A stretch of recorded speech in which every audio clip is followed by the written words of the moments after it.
दोस्तों, किसी नगर में एक व्यक्ति रहा करता था जिसका नाम अतुल था। उसका इस संसार से मन भर चुका था, जो इस संसार की मोह माया को त्याग देना चाहता था। उसने एक दिन यह फैसला किया कि वह इस संसार की हर एक मोह माया को त्याग देगा। उसने अपना मन बना लिया था। उस व्यक्ति ने सन्यासियों का जीवन देखा था और उसने अब यह तय कर लिया था कि वह अब एक सन्यासी बनेगा। वह तुरंत अपने घर से निकलकर पास में रह रहे एक बौद्ध भिक्षुक के पास जाता है और उनसे कहता है कि मुझे एक सन्यासी जीवन जीना है। मैं इस संसार की मोह माया को त्याग देना चाहता हूं। इस पर वह बौद्ध भिक्षु अतुल से कहते हैं कि क्या तुम सच में सन्यासी का जीवन जीना चाहते हो? इस पर अतुल उस बौद्ध भिक्षु के सवालों का जवाब देता है और कहता है, जी बिल्कुल। अतुल कहता है, मैंने तय कर लिया है कि अब मुझे इस संसार की मोह माया को त्यागना है। बौद्ध भिक्षु कहते हैं, तो ठीक है, लेकिन तुम्हें मेरी एक बात माननी होगी। आज के बाद तुम मुझसे कभी नहीं मिलोगे। जब मुझे जरूरत होगी तब तुम्हें खुद ही बुला लूंगा। हमारे आश्रम में 1000 सन्यासी रहते हैं। तुम्हें उन्हीं की तरह रहना है और उन्हीं की तरह खाना है, उन्हीं की तरह वस्त्र पहनना होगा और ठीक वैसा ही जीवन जीना होगा जैसे कि वे सब जी रहे हैं। इस पर अतुल कहता है कि ठीक है गुरुवर, मैं तैयार हूं। इतना कहकर अतुल उस बौद्ध भिक्षु को प्रणाम करता है और वहां से आश्रम की ओर चला जाता है। आश्रम में जाने के बाद उसे एक कमरा मिलता है। वहां जाकर चुपचाप बैठ जाता है। आश्रम में रहने वाले सभी लोग उसे चावल कूटने का काम दे देते हैं। अतुल उन 1000 सन्यासियों के लिए हर रोज चावल कूटने का काम करने लगा। इसी तरह उसका जीवन व्यतीत होने लगा। उसे लगता था कि जब गुरुजी को उसकी जरूरत होगी तब वह उसे बुला लेंगे। इसी इंतजार में अतुल वहां रहने लग जाता है। वह सुबह से लेकर शाम तक केवल चावल कूटने का ही काम करता था। उसे यह काम करते करते धीरे धीरे 12 साल बीत गए। अभी तक वह बौद्ध भिक्षुओं ने उस चावल कूटने वाले व्यक्ति को कभी नहीं बुलाया।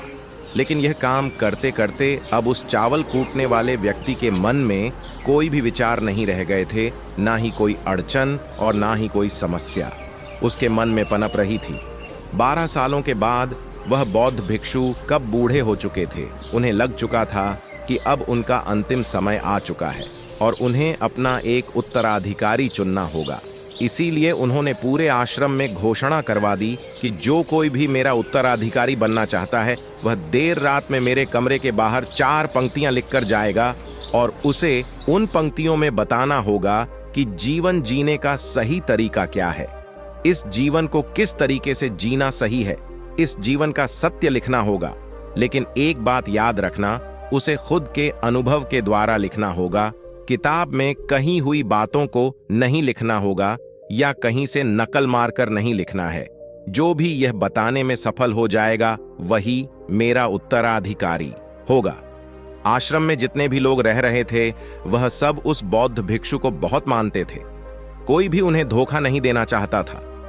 सभी भिक्षुओं के मन में यह चाहत थी कि वह उनका उत्तराधिकारी बने, लेकिन कोई भी यह काम करना नहीं चाहता था। उन 1000 बौद्ध भिक्षुओं में से एक भिक्षुक ने बहुत ही हिम्मत जुटाकर अंधेरी रात में दीवार के बाहर लिख दिया कि मन एक दर्पण की तरह है, उसमें धूल जम जाती है। उस धूल को साफ कर दो तो सत्य अनुभव में आ जाता है और सत्य मिल जाता है। यह 4 पंक्तियां उस शिष्य ने बड़ी हिम्मत जुटाकर अपने गुरुवर के कमरे के बाहर लिख दिया।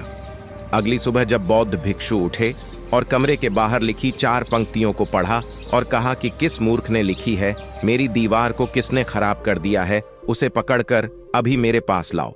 जब आश्रम में सभी लोगों ने पता किया तो पता लगा कि वह विद्वान शिष्य उन पंक्तियों को लिखने के बाद रात्रि में ही उस आश्रम को छोड़ दिया था।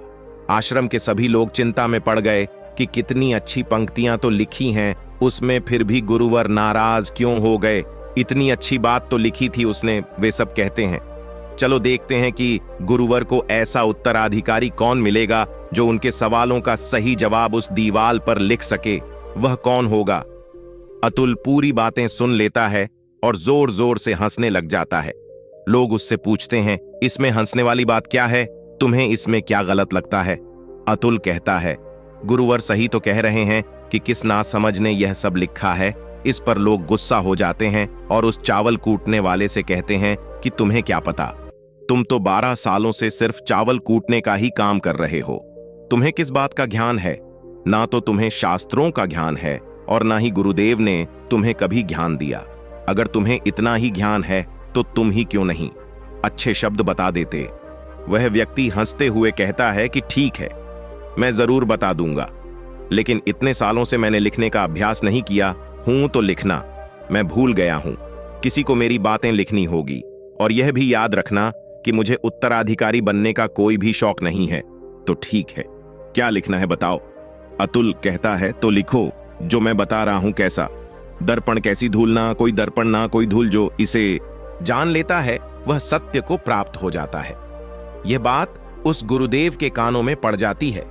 आधी रात को गुरुदेव अतुल के पास आते हैं और उससे कहते हैं कि जो शब्द तुमने कहे थे वही शब्द बिल्कुल सत्य हैं और जीवन के अनुभव को दर्शाते हैं।